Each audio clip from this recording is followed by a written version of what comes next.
All right, good morning, everybody. This is Cale Casey, Lead Information Officer for the Alaska Type 1 team. We're taking over for Jen and her crew, who did a fantastic job from Great Basin. I'm joined here today with the Type 1 Incident Commander from the Alaska team, McDonald. He's going to help us break it down. We're going to spend about 7 days here of our 14-day tour doing a live feed every single day at about this time. We'll put an event up so folks on Facebook can follow. And the whole goal that we have is to answer every remaining question. We know the Great Basin did an incredible job. We see all the gratitude in the community. We appreciate all the firefighter signs. The firefighters do too. I went to City Market the other day, ran into 2 people who saw the uniform and said, "Wow, you guys are all from Alaska." I said, "Well, actually, I spent 20 years in the Western Slope. I have a house in Paonia and a house in Lake City, and I moved up to Alaska following my passion." Norm grew up there. Norm, take the stage. All right. Hey, thank you, Cale. So I'm Norm McDonald, the Incident Commander for the Alaska team.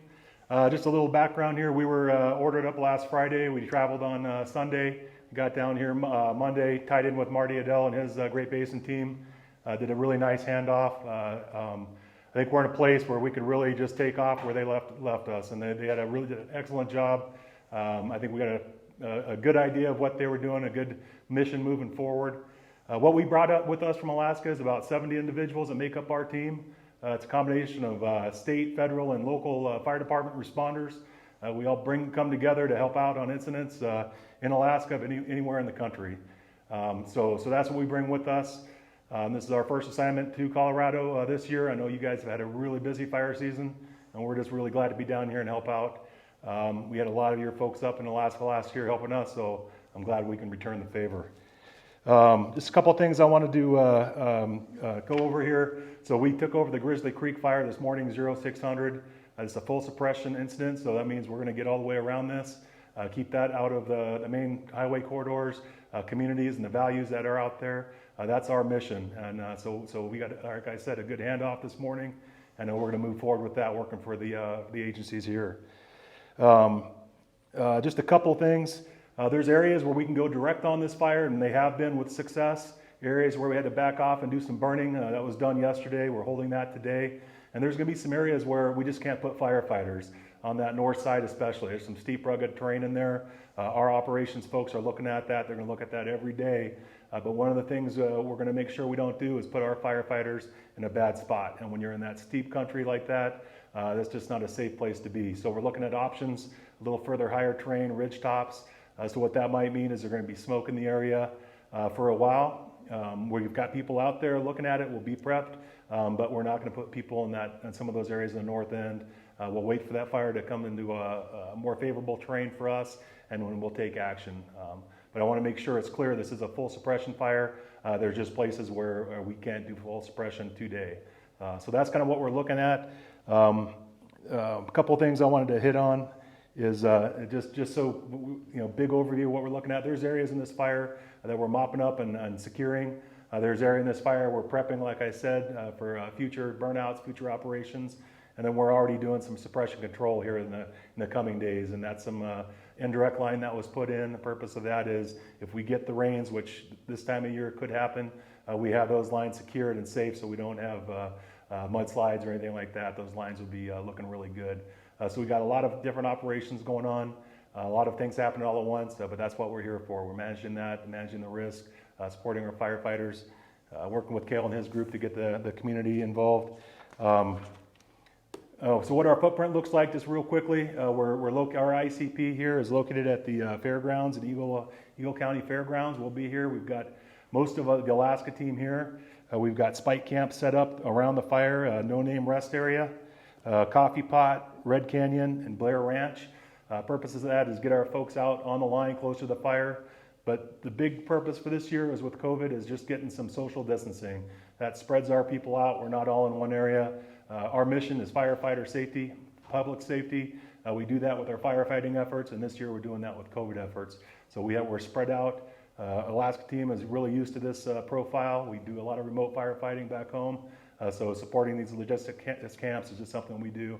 And I think we're really set up for a good operation here for the time we're in this location. Just one other thing I wanted to mention, just a reminder to everybody, and I know if you're a local you get this, but there's a state fire ban. I know hunting season's coming up. It is back home as well. A year like this, they have a ban in place. part of our mission while we're here is to help support the local areas with initial attack. So we're asking you just to be as careful as you can, adhere to the ban, and if you see new starts or any smoke, report it immediately. We're here to help with that initial attack, and the local office is just ready to go as well. I'm going to turn it back over to Cale. I just want to let you know we'll be here as often as we need to. Our job is to put the fire out, but also make sure that you have all the information you need so you feel comfortable with what we've got going on. Great, thanks Norm. Thanks, and let's see if there's any Q&A out there. Just for everybody's reminder, containment jumped from 44 to 61% overnight. If you watched the community meeting, the operations chief, Jeff, said he was hoping to get to 50%.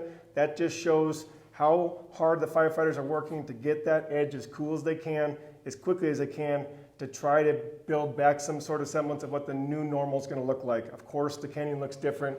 There's campers and no name that are all of ours instead of recreationists and RVs and boaters. I know everybody's interested about the river. We're going to be working on messaging about that very shortly, but we want to check and see if there's any questions out there from the audience. And whether you're watching live or on the rebroadcast, please post your questions here. We know that neighbors have been helping neighbors. We know that folks, when they ask questions, have been getting answered by those neighbors. We want to say thanks. Whenever we see that, that shows us a community that's really, really tightly knit, cares about each other. Let's keep that going. We consider ourselves the Green Pants Nation. We consider ourselves all one fire family. And when you participate like you have been, you're part of it too. We really, really, really appreciate that. Any questions out there, Al or Emery, working behind the camera? There's a lot of appreciation going around, Cale. The community just really wants to know how they can specifically help out with whatever we need. And we do get that a lot.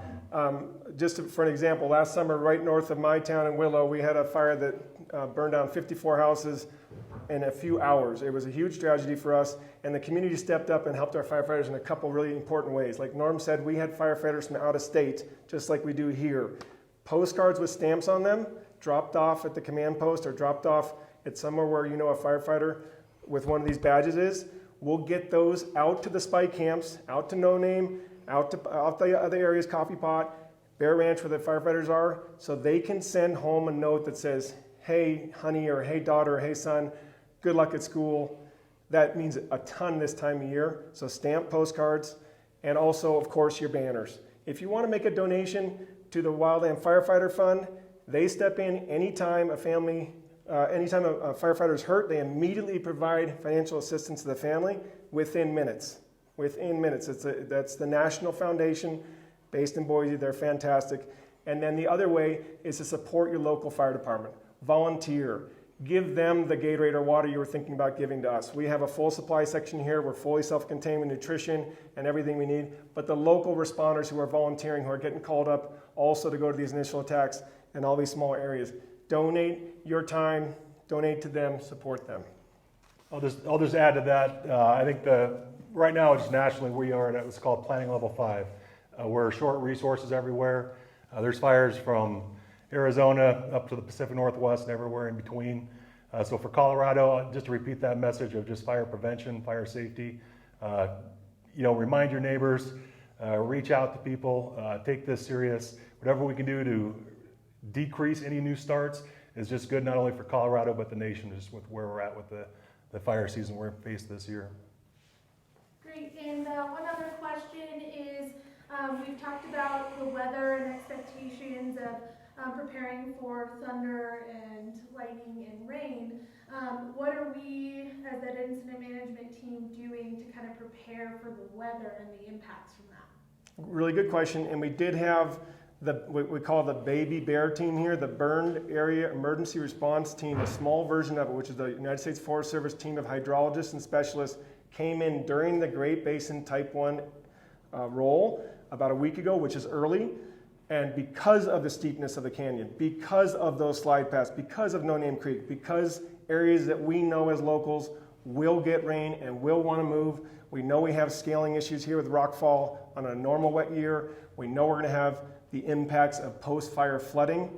And so that original analysis was done last week. The incident management teams have moved some people and some apparatus and some crews out of the way of those areas. We're actually actively working on what the next several weeks for us will look like, but more importantly, this is a long-term event. It will be next spring when additional mud flow and ash comes down. It'll be potentially another year or so to where certain areas reveal their ash issue. So this is a long-term event. That's why CDOT has mentioned daily in their updates there will be closures, not just for the power lines, not just for replacing things or construction. When those rain events happen, there will be the possibility of debris flowing over certain areas of the highway, rockfall and that type. We're going to make sure our folks are out of that. So we have alerts from our incident meteorologists. We also have alerts from NOAA set up. So we're tracking the storms, and we're also tracking it from a lightning standpoint. Like yesterday evening off to the west, there were several lightning strikes. And as firefighters, we know in these conditions that there's probably not going to be enough rain that late in the day to put everything out, and that there might be some sleepers out there.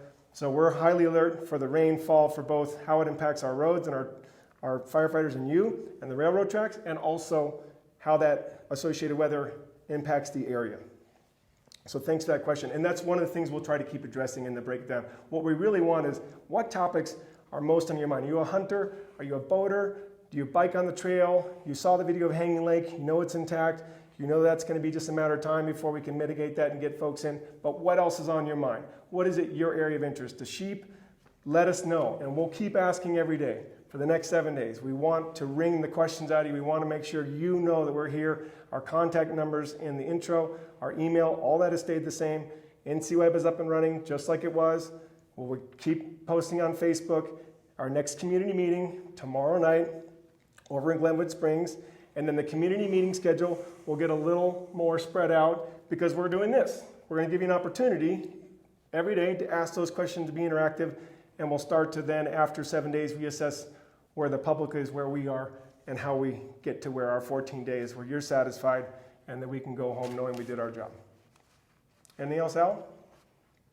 Emery? Okay, great. So tune in tomorrow. We'll probably have a different subject matter expert. Norm goes to all the meetings. He also has a deputy, Tom Kurth.